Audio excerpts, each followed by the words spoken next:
వెంకటేశాయ. శ్రియకాంతాయ కళ్యాణనిధయే నిధయేర్థినాం శ్రీవేంకటనివాసాయ శ్రీనివాసాయ మంగళం. పరమ పవిత్రమైనటువంటి తిరుమల క్షేత్రంలో ఉన్నాము. ధర్మాన్ని ఆచరించండి, ఆ ధర్మమే మిమ్మల్ని కాపాడుతుంది అనేటువంటి ఒక గర్భాలయం, అంటే స్వామివారి యొక్క రాజగోపురం ముందర ఉన్నటువంటి ఒక అద్భుతమైనటువంటి దృశ్యాన్ని చూస్తున్నాము. చాలా విశేషంగా స్వామివారి అనుగ్రహంతో మాకు లక్కీ టిప్లో సుప్రభాత సేవ వచ్చింది. సుప్రభాతం అంటే భగవంతుడికి యోగ నిద్రనట్ట, నిద్ర నుండి మేల్కొనడం అనంటే యోగ నిద్ర నుండి స్వామివారికి ప్రపంచానికంతా కూడా ఒక శుభోదయంగా సుప్రభాతంగా లోకమంతా కూడా క్షేమంగా ఉండాలి, అందరూ కూడా కౌసల్య సుప్రజ రామపూర్వ సంధ్యా ప్రవర్తతే ఉత్తిష్ట నరశార్థూల కర్తవ్యం దైవమానికం, ఎవరి యొక్క కర్తవ్యాన్ని వారు పాటించాలని, తర్వాత ధర్మాన్ని ఆచరించాలని, ధర్మ నిరంతర మనందరము కూడా అంటే ఆ సుప్రభాత సేవలో మనం కూడా మేల్కొనాలని దీని యొక్క ముఖ్య ఉద్దేశం అన్నట్టు. స్వామివారికి సుప్రభాతం అంటే మనందరికీ కూడా సుప్రభాతస్మే, జన్మజన్మలకు కూడా వెంకటేశ్వర స్వామి అనుగ్రహంతో అలా ఆ స్వామివారి యొక్క జీవన జ్ఞానమంతా కూడా ధర్మంగా వెళ్ళాలని. ధర్మో రక్షతి రక్షిత, ధర్మంగా ఉంటే మనం రక్షించబడతాము. ధర్మాన్ని వేదం ద్వారా మాత్రమే తెలుసుకోవచ్చు. అలాంటి వేదవేద్యుడైనటువంటి ఆ వెంకటేశ్వర, వేమంటే పాపాలు, వెంకటతీతి అంటే పాపాలను తొలగించేటువంటి స్వామి అంట. ఇక్కడికి వచ్చి అడుగుపెట్టి ఎవరైతే తలనీలాలు ఇస్తారో, ఎవరైతే స్వామివారిని స్మరిస్తారో, ఎవరైతే ఆ వెంకటేశ్వర స్వామి వారి యొక్క పాదసేవలో ఎటువంటి ముఖ్యమంత్రి అయినా, ప్రధానమంత్రి అయినా, రాష్ట్రపతి అయినా కూడా తప్పకుండా సంవత్సరానికోసారి ఆ స్వామివారి యొక్క దర్శనాన్ని చూసుకుంటారు.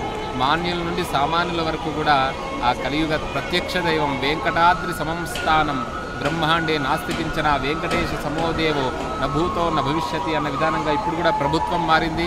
ఎంతో అందరికీ కూడా పాదరక్షకులు అంటే ఈ మాడవీధుల్లో తిరిగే సమయంలో మనం చూస్తున్నాం, ఈ తెల్లగా పెయింట్ వేశారు, అంటే కాళ్ళు కాలకుండా అందరికీ కూడా భక్తులకు ఒక మంచిగా ఉండాలనేటువంటి ఉద్దేశంతో మనకు కొత్తగా అపాయింట్ అయినటువంటి ఈవో గారు కానివ్వండి, లేకపోతే ప్రభుత్వం కానివ్వండి, భక్తులకి సౌకర్యవంతమైనటువంటి ప్రసాదాన్ని అందజేయడము, తర్వాత అన్నింటిలో నాణ్యతను ఇవన్నీ కూడా కల్పిస్తుంది. ఎవరికి కూడా అసౌకర్యం లేకుండా ఆ వెంకటేశ్వర స్వామి వారి యొక్క అనుగ్రహంతో లక్కీ టిప్ వస్తుందా అనేటువంటి, ఎందుకంటే లక్షలాది మందిలో లక్కీ టిప్ అనేటువంటిది కొందరికి వస్తుంది. నిజంగానే ఎవరైతే విశ్వాసంతో ఆ గోవిందుని స్మరిస్తారో, గోమాతను స్మరిస్తారో, గోసేవ చేస్తారో, నిరంతరము ధర్మంగా ఉంటారో, తప్పకుండా ప్రయత్నం చేస్తే వాళ్ళందరికీ లక్కీ టిప్ వస్తుంది.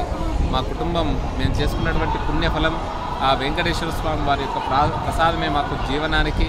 మా కుటుంబంలో చివరి నెల మా 3 నెలల క్రితం మా తమ్ముడికి వచ్చింది, వచ్చే నెల మా అమ్మా నాన్నగారికి వచ్చింది. ఈ నెల భవానీ, నేను, మా ధర్మపత్నితో సహా పిల్లలతో సహా వచ్చాం. శ్రీరామ సుధన్వ శర్మ, సుధాంశు శేఖర శర్మ, శృతికీర్తిశ్రీ వీరిద్దరు కూడా చాలా శ్రద్ధగా వేదాధ్యయనం చేస్తున్నారు.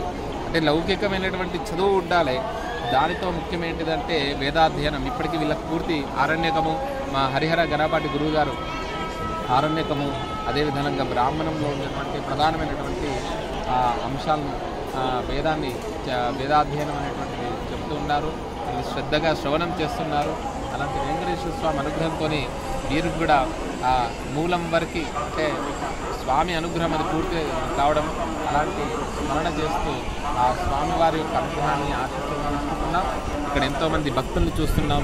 ఇక్కడ బేడి ఆంజనేయ స్వామి దేవాలయం సహస్ర దీపాలంకరణ ఇక్కడ రెడీ చేస్తున్నారు. చూడండి, పచ్చని తోరణం కట్టేసి సహస్ర దీపాలంకరణ ఏర్పాటు చేస్తున్నారు. అదేవిధంగా బేడి ఆంజనేయ స్వామి వారు, అదేవిధంగా స్వామి పుష్కరిణి వరాహస్వామిని దర్శించిన తర్వాతనే వెంకటేశ్వర స్వామి వారిని దర్శించాలి. అలా వరాహస్వామి వారి యొక్క గోపురాన్ని చూస్తున్నాము. ఇక్కడ ప్రధాన ద్వారం ముందట రాజగోపురాన్ని ఈ స్వామివారి యొక్క ఎంతో ఆహ్లాదకరమైనటువంటి లక్షలాది మంది జనులు దర్శించుకునేటువంటి ఘట్టాన్ని చూస్తున్నాము. ఓం నమో వెంకటేశాయ.